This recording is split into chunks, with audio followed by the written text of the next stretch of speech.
जय Hind dear aspirants, welcome to the route of success. আগামী পরশুদিন 29শে জানুয়ারি থেকে ডব্লিউপি কনস্টেবল আর লেডি কনস্টেবলদের ইন্টারভিউ শুরু হচ্ছে। আজকের এই ক্লাসটি অত্যন্ত গুরুত্বপূর্ণ হতে চলেছে সেই সমস্ত ক্যান্ডিডেটদের জন্য, বিশেষ করে যারা লেডি কনস্টেবল ক্যান্ডিডেটরা যারা ইন্টারভিউ দিতে যাবে, এবং তাছাড়াও সমস্ত ক্যান্ডিডেট, সেটা লেডি হতে পারে, মেল ফিমেল, সমস্ত ক্যান্ডিডেটদের জন্য কিন্তু এই আজকের ভিডিওটি খুবই গুরুত্বপূর্ণ। আজকের ভিডিওতে আমি বলবো তোমাদের আমাদের রাজ্যে মহিলা পুলিশ থানার কাজ কি, পুরুষ থানা থাকতেও মহিলা থানার কেন বিশেষ প্রয়োজন, আমাদের রাজ্যে কতগুলি মহিলা থানা রয়েছে, একজন মহিলা কনস্টেবলের কাজ কি, আমাদের রাজ্যে মহিলাদের জন্য বিশেষ প্রশিক্ষিত বাহিনী কোনটি, সেটি কবে গঠিত হয়, এই যাবতীয় তথ্য কিন্তু তোমরা আজকের এই ভিডিও থেকে পেয়ে যাবে। তাই ভিডিওটি স্কিপ না করে অবশ্যই লাস্ট পর্যন্ত দেখো, খুবই ইম্পর্টেন্ট হতে চলেছে সমস্ত ইন্টারভিউ ক্যান্ডিডেটদের জন্য। দেখো, সবার প্রথমে আমি যেটা বলবো সেটা হচ্ছে আমাদের রাজ্যে মহিলা পুলিশ থানা প্রথম কবে গঠিত হয়। মনে রাখবে যে আমাদের রাজ্যে প্রথম মহিলা পুলিশ থানা গঠিত হয়েছিল 2012 সালে, এবং সেই থানাটি হচ্ছে আলিপুরদুয়ার ওমেন্স পুলিশ স্টেশন। মনে রাখবে অবশ্যই করে, রাজ্যে প্রথম যে মহিলা থানাটি গঠিত হয় সেটা 2012 সালে, এবং সেই থানাটি হচ্ছে আলিপুরদুয়ার পুলিশ স্টেশন। পরবর্তী যে প্রশ্নের উত্তর বলবো সেটা হচ্ছে যে মহিলা থানার প্রয়োজনীয়তাটা কিসের জন্য। মনে রাখবে মহিলা থানায় যে সমস্ত পুলিশ আধিকারিক, যে সমস্ত পুলিশের দায়িত্ববান ব্যক্তিরা থাকে, তারা সবাই কিন্তু মহিলা, অফিসার থেকে শুরু করে কনস্টেবল সবাই। তাই তোমাকে যদি প্রশ্ন করে যে মহিলা থানার প্রয়োজনীয়তাটা কিসের জন্য, তখন তুমি বলবে যে কোনো মহিলার সঙ্গে ঘটে যাওয়া কোনো অপরাধের বিষয়ে কোনো মহিলা অভিযোগ জানাতে মহিলা থানায় আসে। তখন কিন্তু তোমাকে প্রশ্ন করতে পারে, কাউন্টার প্রশ্ন, যে একটি সাধারণ থানায় থেকে থানা থাকতেও কেন মহিলা থানায় একজন মহিলা যাবে।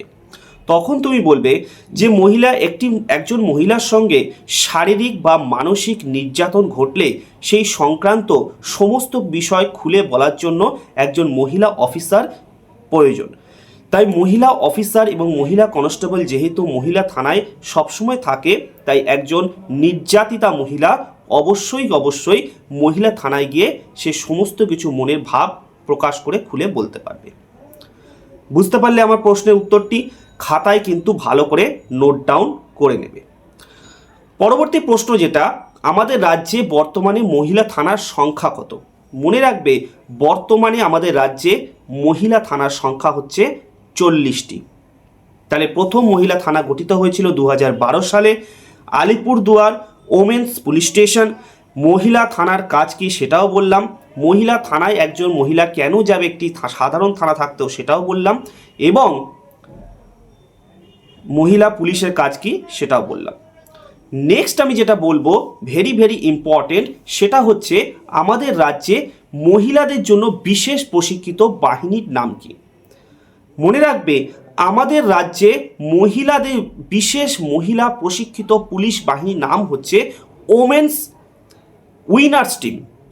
উইনার্স টিম হচ্ছে আমাদের রাজ্যের মহিলাদের বিশেষ প্রশিক্ষিত বাহিনী। এই বাহিনী কবে গঠিত হয়? এই বাহিনী গঠিত হয়েছিল 2018 সালের 11ই জুলাই। মোট 27 জন পুলিশ কর্মীকে নিয়ে গঠিত হয়েছিল এই উইনার্স টিম, এবং এটি গঠন করেছিলেন আমাদের রাজ্যের মাননীয় মুখ্যমন্ত্রী মমতা বন্দ্যোপাধ্যায়, এবং নামকরণটাও তিনিই করেছিলেন উইনার্স টিম।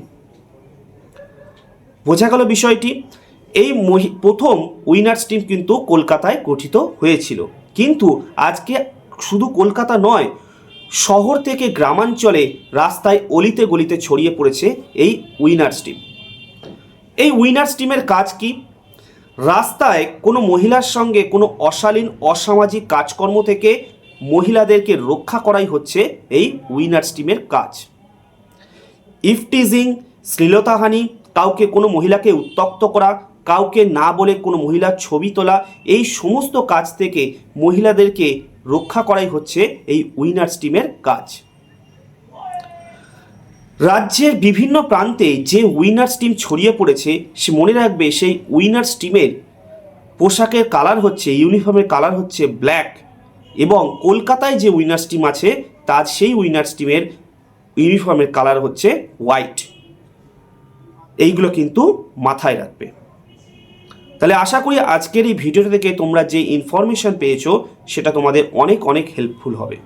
ভিডিওটিকে অবশ্যই বন্ধুদের মধ্যে শেয়ার করবে, এবং যাদের ইন্টারভিউ শুরু হচ্ছে আগামী 29শে জানুয়ারি থেকে, খুব ভালো করে তোমরা ইন্টারভিউ দেবে। সকলকে জানাই অনেক অনেক শুভেচ্ছা।